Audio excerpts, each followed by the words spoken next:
بسم اللہ الرحمن الرحیم۔ کوئی شخص اپنے سکون کے لیے دوسروں کو بے سکون کر رہا ہے اور نتیجتاً وہ بے سکونی اس کی طرف بھی لوٹتی ہے اور پورا معاشرہ بے سکونی کی لپیٹ میں ہے۔ دوسروں کو آرام پہنچانے کا جو فائدہ پہنچتا ہے اور جو اس کا نفع پہنچتا ہے اور اس سے جو راحت نصیب ہوتی ہے وہ تکلیفوں کو ختم کر دیتے ہیں۔ تو اگر پورا انسانی معاشرہ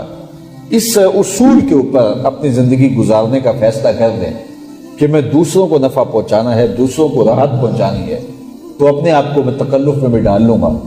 تو پھر اس کا نتیجہ یہ ہوگا کہ وہ خود بھی سکون اور طمانینت پائے گا اور خود بھی ایک راحت کی زندگی جو ہے وہ گزارنا شروع کر دے گا۔ ہم اپنی راحت کے لیے دوسروں کو دکھ میں ڈالتے ہیں، اپنا مال اکٹھا کرنے کے لیے لوگوں کا خون نچوڑتے ہیں، اپنی خوشیوں کے لیے لوگوں کو دکھ دیتے ہیں، لوگوں کو اذیت پہنچاتے ہیں، اپنے آرام کے لیے لوگوں کو بے آرام کرتے ہیں، اور پھر جو ہمارا مطلوبہ مقصد ہوتا ہے وہ ہمیں حاصل نہیں ہوتا۔ لیکن اگر ہم لوگوں کے آرام کے لیے اپنے آپ کو بے آرام کریں، لوگوں کو کھلانے کے لیے خود بھوکے رہیں،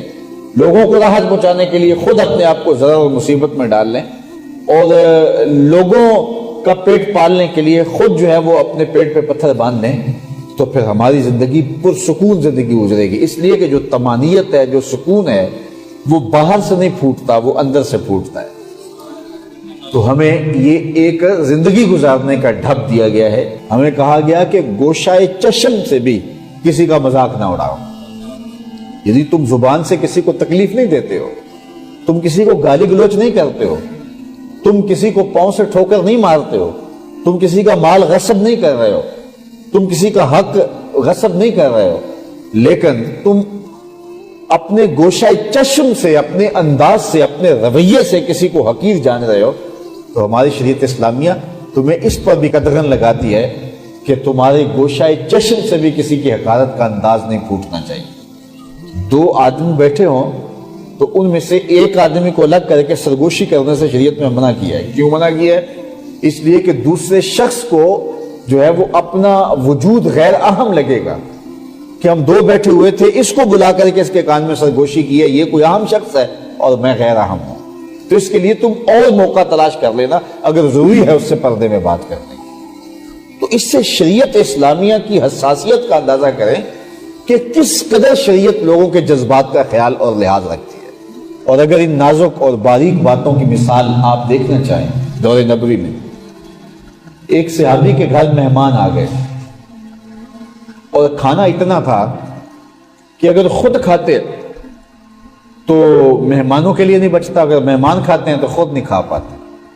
اور اگر مہمان اکٹھے کھاتے ہیں تو مہمانوں کو سیراب ہو کر کھانا نصیب نہیں ہوتا، اور اگر صرف مہمانوں کو دے دیتے ہیں تو مہمان شرمندگی محسوس کریں گے کہ ہم ان پر بوجھ بنے ہوئے ہیں اور یہ خود بیچارے نہیں کھا رہے۔ تو انہوں نے کھانا دسترخوان پہ لگا دیا اور اپنی بیوی کو کہا کہ جب کھانا کھانے بیٹھ جائیں گے تم کسی بہانے سے اٹھنا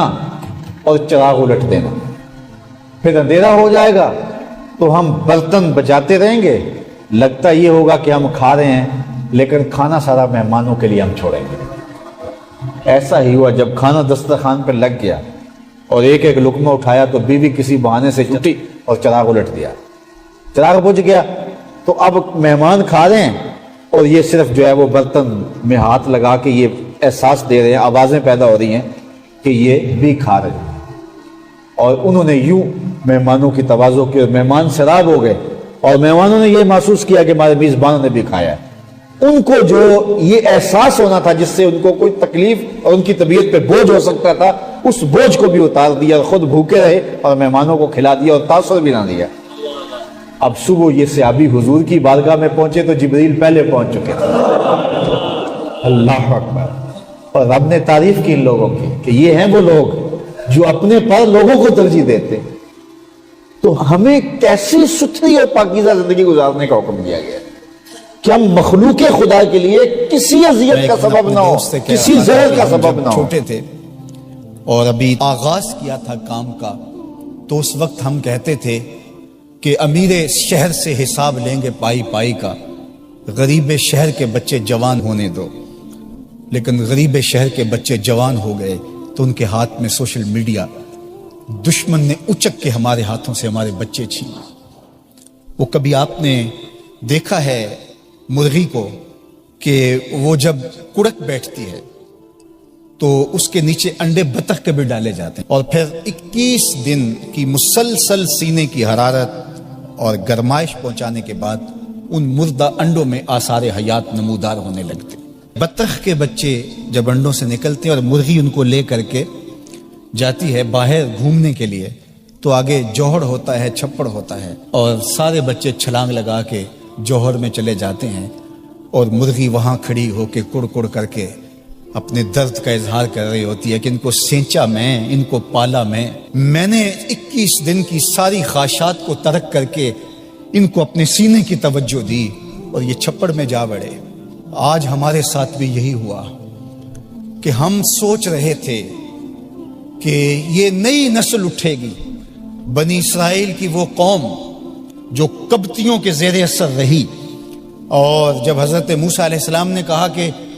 تم نے عمالقہ سے لڑنے جانا ہے تو انہوں نے کہا فَاذْهَبْ أَنْتَ وَرَبُّكَ، آپ جائیے،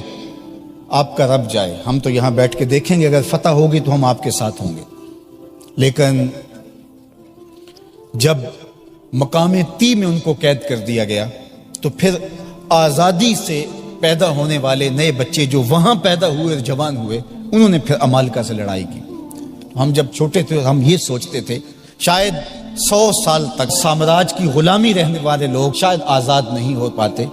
جو آزاد پاکستان میں سانس لے کے پروان چڑھیں گے تو شاید وہ کھڑے ہوں اور وہ امت کا اثاثہ بن سکیں۔ لیکن مرغیاں پھر دیکھتی رہ گئیں اور یہ بچے چھپڑ میں چلے گئے۔ یہ چھپڑ چاہے سیاست کا دیکھ لیجئے، اور ان کی بولیاں دیکھ لیجئے، اور ان کے انداز اور تیور دیکھ لیجئے۔ ہماری اسمبلیاں مچھلی منڈی ہیں، اور ہمارے جو نمائندے ہیں وہ قابل فروخت مال ہیں۔ قوموں کا اثاثہ یہی ہوتا ہے، قوموں کا سرمایہ یہی ہوتا ہے۔ منبر و محراب کی بات ہوئی، خانقاہوں کی بات ہوئی، یہ درد چھیڑے تو پمبا کجا کجا نہم کہ ہما داغ داغ است۔ کسی نے کہا تھا کہاں کہاں روئی رکھوں، جگہ جگہ سے تو خون رستا ہے،